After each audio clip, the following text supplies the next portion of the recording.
नमस्कार साथियों। आज हम राजनीति विज्ञान के 12 अति महत्वपूर्ण दीर्घ उत्तरीय प्रश्नों के बारे में पढ़ेंगे जो परीक्षा की दृष्टि से अति महत्वपूर्ण हैं।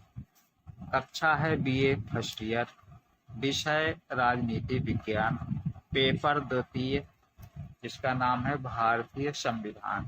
यह पेपर मेजर द्वितीय, माइनर एवं ओपन इलेक्टिव अर्थात जिन विद्यार्थियों का राजनीति विज्ञान विषय है उन सभी के लिए महत्वपूर्ण है।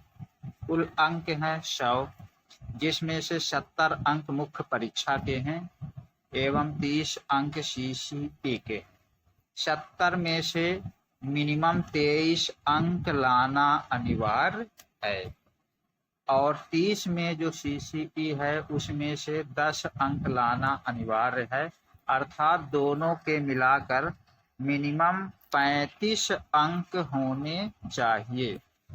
यदि किसी कारण से किसी विद्यार्थी के 70 में से 23 अंक नहीं आते या कि 30 में से 10 अंक मिनिमम नहीं आते हैं तो जब रिजल्ट आएगा तो वहाँ पे 0 दर्शाया जाएगा, जिसका मतलब है विद्यार्थी न्यूनतम अंक लाने में असमर्थ रहा है। अति महत्वपूर्ण प्रश्नों की सीरीज का ये दूसरा भाग है। पहला प्रश्न है, भारत का संवैधानिक विकास की विवेचना कीजिए। हम इसमें 1773 के रेगुलेटिंग एक्ट से चर्चा करेंगे। इसके बाद 1784 के किड्स इंडिया एक्ट के बारे में बताएंगे। इसके बाद 1813 के चार्टर अधिनियम, 1833 का चार्टर अधिनियम, फिर 1858 का भारत शासन अधिनियम, भारत शासन अधिनियम 1861, भारतीय परिषद अधिनियम 1892, मानले मिंटो सुधार 1909, मॉन्टेग्यू चेम्सफोर्ड सुधार 1919, भारत शासन अधिनियम 1935 आदि की चर्चा करेंगे। दूसरा महत्वपूर्ण प्रश्न है, भारतीय संविधान की निर्माण प्रक्रिया का वर्णन कीजिए, जिसमें हम संविधान सभा के गठन, संविधान सभा के समितियां, कार्यप्रणाली और एवं संविधान बनने में जो समय लगा है 2 वर्ष 11 माह एवं 18 दिन, इन सभी की चर्चा करेंगे। अगला महत्वपूर्ण प्रश्न है, भारतीय संविधान के प्रमुख स्रोतों की चर्चा कीजिए। प्रमुख स्रोतों में हम देशी एवं विदेशी दोनों स्रोतों की चर्चा करेंगे। देशी स्रोत में हम भारत शासन अधिनियम 1935 की चर्चा करेंगे, क्योंकि भारत का 2/3 संविधान का हिस्सा लगभग 60 से 70% हिस्सा अकेले 1935 के भारत शासन अधिनियम से प्रभावित है। विदेशी स्रोतों में हम जिन देशों के संविधान से महत्वपूर्ण प्रावधान हमने स्वीकार किए हैं उनकी चर्चा करेंगे, जैसे अमेरिका के संविधान से बताएंगे मौलिक अधिकार, राष्ट्रपति के निर्वाचन की प्रक्रिया, सुप्रीम कोर्ट आदि। इसी तरह ब्रिटेन का संविधान, ब्रिटेन के बाद फ्रांस है, दक्षिण अफ्रीका, जापान, ऑस्ट्रेलिया, कनाडा आदि के संविधानों की चर्चा करेंगे। तीसरा महत्वपूर्ण प्रश्न है, भारतीय संविधान की प्रस्तावना बताना है, जिसमें हम प्रस्तावना हम भारत के लोग से प्रारंभ करके हम भारत के लोग भारत को एक संपूर्ण प्रभुत्व संपन्न समाजवादी एवं लास्ट लाइन है इस संविधान सभा को अधिनियमित आत्मार्पित करते हैं, यहाँ तक की लाइन बताएंगे। अथवा में इसके मुख्य लक्षण एवं विशेषताएं बतानी है। तो जितने भी महत्वपूर्ण बिंदु हैं भारतीय संविधान की प्रस्तावना में, जैसे हम भारत के लोग, ये हेडिंग करके और इसके अंदर बताएंगे कि भारत का संविधान भारतीयों द्वारा लिखा गया है एवं भारतीय संविधान के निर्माण एवं शक्ति का स्रोत भारत की जनता है। फिर इसी प्रकार हम भारत के लोग के बाद संपूर्ण प्रभुत्व संपन्न समाजवादी पंथ निरपेक्ष लोकतांत्रिक गणराज्य समानता स्वतंत्रता न्याय प्रतिष्ठा और अवसर की समता आदि के बारे में विस्तार से चर्चा करेंगे। चौथा महत्वपूर्ण प्रश्न है भारतीय संविधान द्वारा नागरिकों को कौन कौन से अधिकार दिए गए हैं, उनकी चर्चा करेंगे। जिसमें हम मौलिक अधिकारों में 6 मौलिक अधिकार की चर्चा करेंगे। समानता का अधिकार हो गया, स्वतंत्रता का अधिकार, शोषण के विरुद्ध अधिकार, धार्मिक स्वतंत्रता का अधिकार, शिक्षा एवं संस्कृति का अधिकार, और 6वें नंबर पे है संवैधानिक उपचारों का अधिकार। इसी में संवैधानिक उपचारों के अधिकार के बारे में अलग से भी प्रश्न पूछा जा सकता है, जिसमें हम बताएंगे जो हाई कोर्ट और सुप्रीम कोर्ट के द्वारा 5 रिटें जारी की जाती हैं हमारे मौलिक अधिकारों के उल्लंघन के बाद, उन 5 रिटों की इसमें चर्चा करेंगे। बंदी प्रत्यक्षीकरण, परमादेश, प्रतिषेध, उत्प्रेषण एवं अधिकार रक्षा आदि। अगला महत्वपूर्ण प्रश्न है भारतीय संविधान द्वारा में वर्णित राज्य के नीति निर्देशक तत्वों के बारे में बताएंगे। उनकी प्रकृति और उनके महत्व के बारे में बताना है।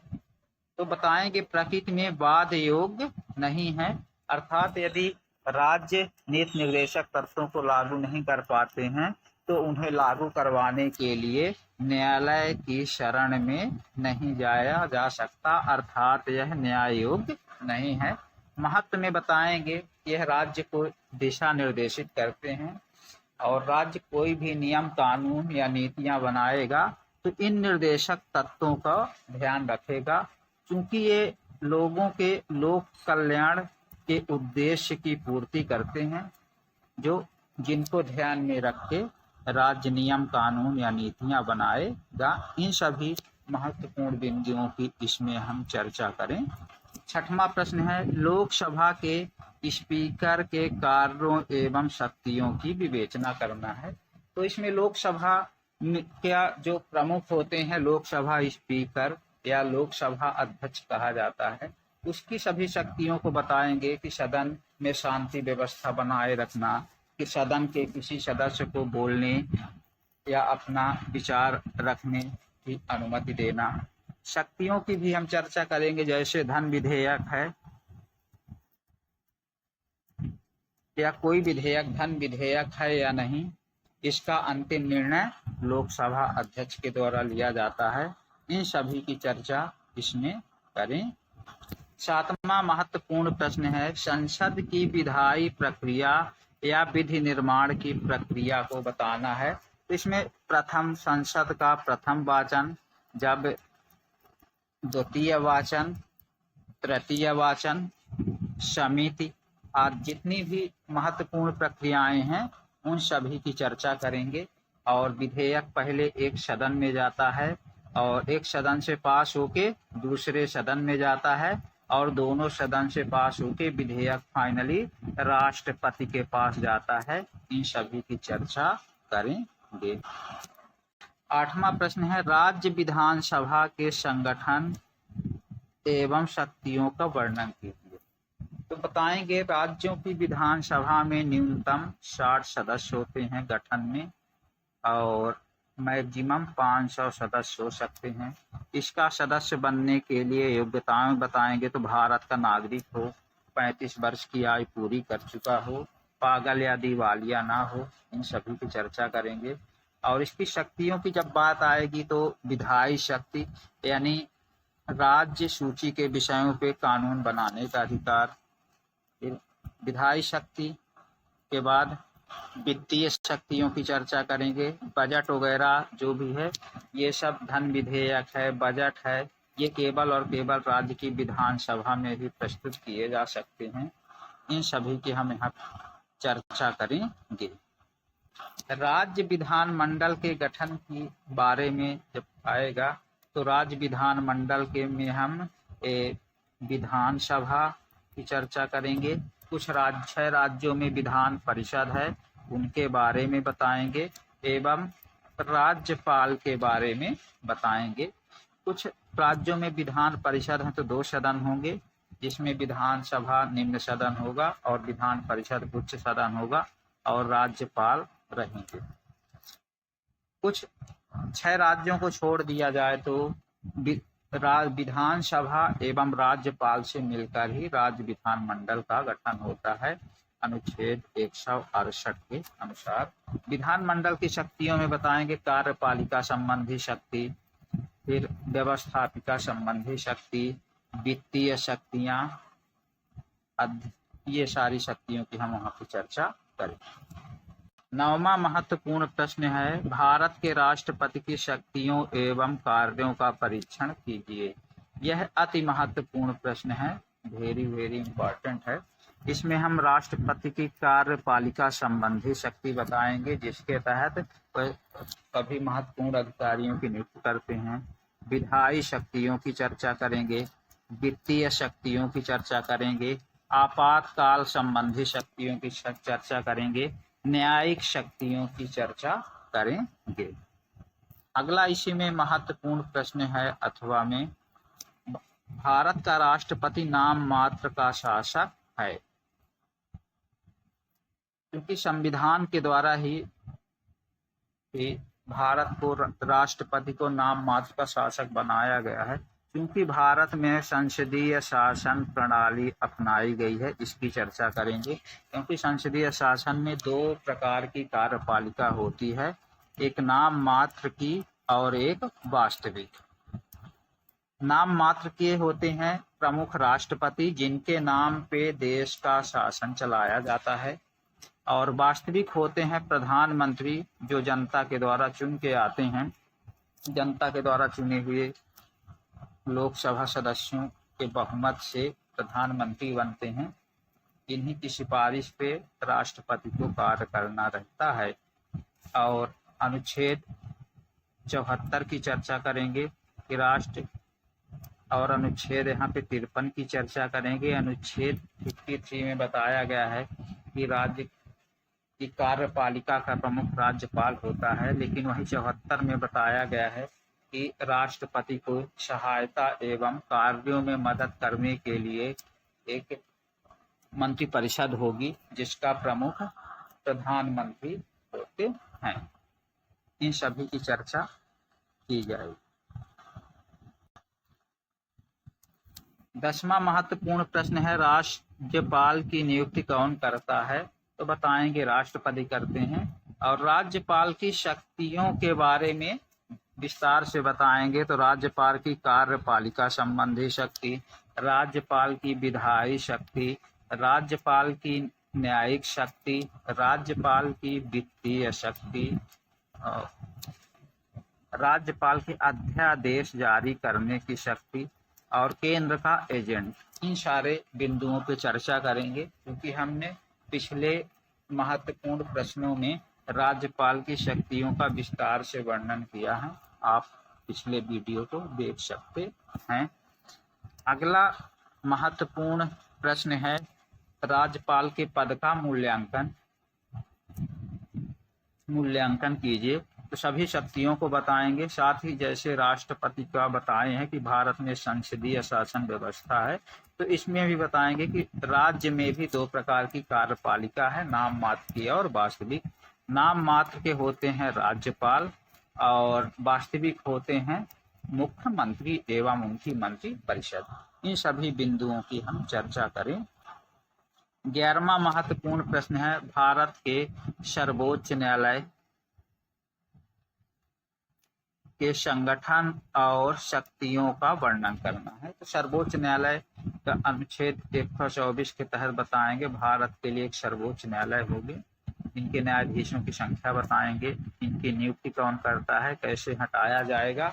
और जब बात आएगी शक्तियों की, तो शक्तियों में प्रारंभिक क्षेत्राधिकार का बताएंगे, अपीलीय अधिकारिता का बताएंगे, फिर अपीलीय के बाद सलाहकारी शक्ति बताएंगे, जिसके तहत राष्ट्रपति सुप्रीम कोर्ट से सलाह ले सकते हैं, एवं